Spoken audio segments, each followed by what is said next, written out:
नमस्कार, मैं हूं ज्ञानेश शुक्ला। यूपी की सियासत जातियों के ताने बाने के इर्द गिर्द ही बुनी हुई है। यह विडंबना ही यूपी की सियासत की तल्ख हकीकत मानी जाती है। भारी भरकम दावे करने वाले तमाम सियासतदान और सियासी पार्टियां चुनाव के वक्त वोटों के गुणागणित जातियों के लिहाज से करने में जुट जाते हैं। अब जब साल 2024 के आम चुनाव दस्तक देने के कगार पर हैं, तब फिर से सियासी दलों में सक्रियता उबाल मारने लगी है। वोटों के अंगणित को दुरुस्त करने के लिए उठापटक आवाजाही के दौर तेज हो चुके हैं। चूंकि यूपी में बीजेपी ने सभी 80 संसदीय सीटों को जीतने का एक भारी भरकम लक्ष्य तय कर रखा है, लिहाजा उसके खेमे की मशक्कत भी सबसे ज्यादा भारी भरकम, सबसे ज्यादा अधिक दिखाई दे रही है। जहां अपने समर्थक वोटरों को सहेजने की कोशिशें चल रही हैं बीजेपी की तरफ से, वहीं छिटक चुके वोटरों को पास लाने की कवायद भी तेज है। इसी कड़ी में सबसे अधिक सुर्खियों में छाई हुई है सुभाषपा मुखिया ओम प्रकाश राजभर और बीजेपी नेताओं की ताजा तरीन गलबहियां। कभी बीजेपी के सहयोगी बनने और कभी घोर दुश्मन बन जाने और बीजेपी को जमीन में दफन कर देने की इस तरीके की हुंकार भरने वाले ओम प्रकाश राजभर आखिरकार बीजेपी की क्यों है मजबूरी? तो जान लीजिए, भगवा खेमे के लिए राजभर वोटर हैं बेहद जरूरी। और अच्छे से समझने के लिए वोटों का जो अंगणित है और बीती जो चुनावी जीत हार है, इसके आंकड़ों पर गौर करना बेहद जरूरी है। यूपी की 52% आबादी ओबीसी यानी अन्य पिछड़ा वर्ग की आबादी मानी जाती है। 43% के करीब जो वोटर्स हैं गैर यादव बिरादरी के हैं। दरअसल ओबीसी की 79 जातियां हैं, जिनमें सबसे ज्यादा यादव, उसके बाद दूसरे नंबर पर कुर्मी समुदाय आता है और उसके बाद तमाम दूसरी जातियां आती हैं, अति पिछड़ी जातियां।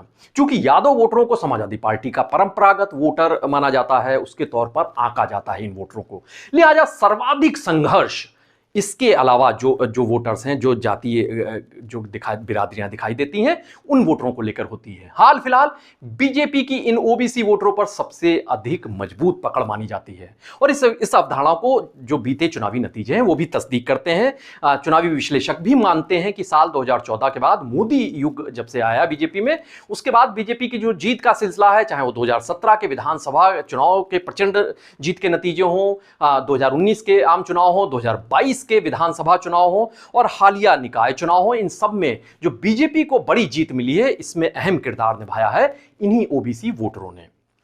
बात अब राजभर वोटरों की करें, इन ओबीसी वोटर्स में, तो यूपी की कुल आबादी में इस समाज की जो हिस्सेदारी है वो 4% के करीब मानी जाती है।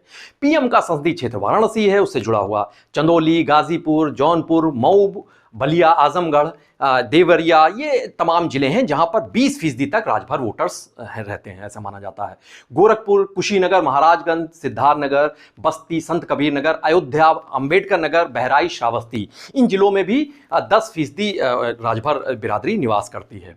चूंकि ओम प्रकाश राजभर ना सिर्फ इस बिरादरी से ताल्लुक रखते हैं, बल्कि अपनी पार्टी सुहेलदेव भारतीय समाज पार्टी यानी सुभाषपा, उसके जरिए इसी राजभर समाज के हितों की पैरवी करते हुए भी नजर आते हैं। लिहाजा इस वोट बैंक पर ओम प्रकाश राजभर की पकड़ मजबूत मानी जाती है, बेहद असरदार अगर माना जाता है इन वोटरों पर, इस वोट बैंक पर, तो ओम प्रकाश राजभर माने जाते हैं। वोटों की इसी अहमियत के चलते साल 2017 में बीजेपी ने ओम प्रकाश राजभर की सुभाषपा के संग गठबंधन किया था। तब राजभर की पार्टी ने पूर्वांचल की 8 सीटों पर अपने उम्मीदवार उतारे थे, जिनमें से 4 सीटों पर उसे कामयाबी मिली थी, जीत मिली थी।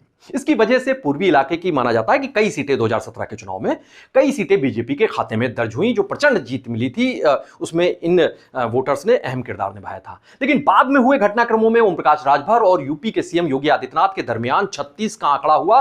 फिर तो रिश्ता इस तरीके से तल्ख होता गया कि सुभाषपा और बीजेपी गठबंधन में दरार आई और आखिरकार यह गठबंधन टूट गया। ओम प्रकाश राजभर बीजेपी को कोसने और हराने में जुटे हुए नजर आने लगे। साल 2022 में सुभाषपा समाजवादी पार्टी की सहयोगी बन गई। अखिलेश यादव के साथ गठबंधन किया ओम प्रकाश राजभर ने और कुल 18 सीटों पर अपने प्रत्याशी उतारे। जीत तो 6 ही सीटों पर मिली। भले ही ओम प्रकाश राजभर को कोई बड़ी जीत ना मिल पाई हो, 18 सीटों पर 6 ही मिल पाए थे, जीत मिले थे, 6 विधायक जीते थे, लेकिन बीजेपी का बड़ा नुकसान कर दिया इस उनकी नाराजगी ने, उनकी बागी तेवरों ने। अनुप्रिया पटेल की अपना दल एस और संजय निषाद की निषाद पार्टी के साथ मिलकर बीजेपी ने सत्ता में वापसी तो कर ली, लेकिन राजभर की नाराजगी का खामियाजा भुगतना दिखाई पड़ा, जमीन पर यह असर दिखाई दिया। गाजीपुर, मऊ और आजमगढ़ ये जिले तो ऐसे थे जहां पर बीजेपी का खाता तक नहीं खुल सका। और इन्हीं इलाकों में ऐसी भी सीटें थी जहां पर बीजेपी प्रत्याशियों के लिए जमानत बचा पाना भी मुश्किल भरा हो गया था।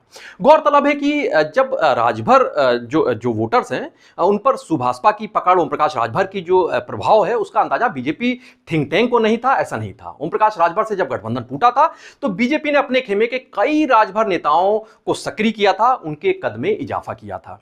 अनिल राजभर की बात कर लें, यूपी के कैबिनेट मंत्री का उनको पद दिया गया, दर्जा दिया गया, उस कुर्सी पर विराजे। बलिया के सकलदीप राजभर राज्यसभा सांसद बनाए गए।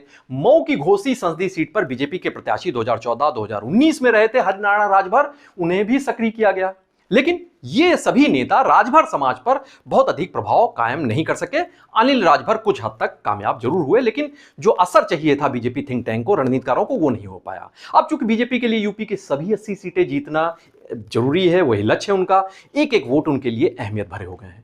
अब इस पिछले नुकसान की भरपाई की कवायद के तौर पर फिर से ओम प्रकाश राजभर से रिश्ते दुरुस्त करने की कोशिशें अंजाम दी जा रही हैं, ऐसा दिखाई भी दे रहा है जमीन पर। बीते दिनों ओम प्रकाश राजभर के बेटे अरुण राजभर की जब शादी का मौका था, उस वक्त बीजेपी के दिग्गजों का जमावड़ा हुआ था। संगठन के, सरकार के बड़े लोग पहुंचे हुए थे। उसके बाद अगर कहा जाए तो डिप्टी सीएम ब्रजेश पाठक और परिवहन मंत्री दयाशंकर सिंह, इनके निजी संबंध भी हैं ओम प्रकाश राजभर से, उन्हें भी काफी सक्रिय किया गया है। ओम प्रकाश राजभर से वो लगातार संपर्क कर रहे हैं। दिल्ली से लेकर लखनऊ तक बैठकों के, मिलने के सिलसिले तेज हैं, ये दौर होते हुए नजर आ रहे हैं। उच्च पदस्थ सूत्र बता रहे हैं कि सुभाषपा की ओर से जिन 2 संसदीय सीटों की डिमांड की गई है उसे आला कमान के भी संज्ञान में ला दिया गया है। इस पर भी फैसला होगा, आकलन किया जा रहा है। बहरहाल, कभी दोस्त से दुश्मन बने ओम प्रकाश राजभर फिर से बीजेपी के दोस्त बनने की राह पर है, और ऐसा हो जाता है तो इससे एक पुरानी कहावत एक बार की फिर से चरितार्थ हो जाएगी कि सियासत में कोई स्थायी दोस्त और स्थायी दुश्मन नहीं होता है। वक्त और जरूरत के लिहाज से यहां रिश्ते बनते हैं और बिगड़ते हैं। उत्तर प्रदेश की तमाम बड़ी और अहम खबरों के लिए आप बने रहिए पीटीसी न्यूज उत्तर प्रदेश के साथ। नमस्कार।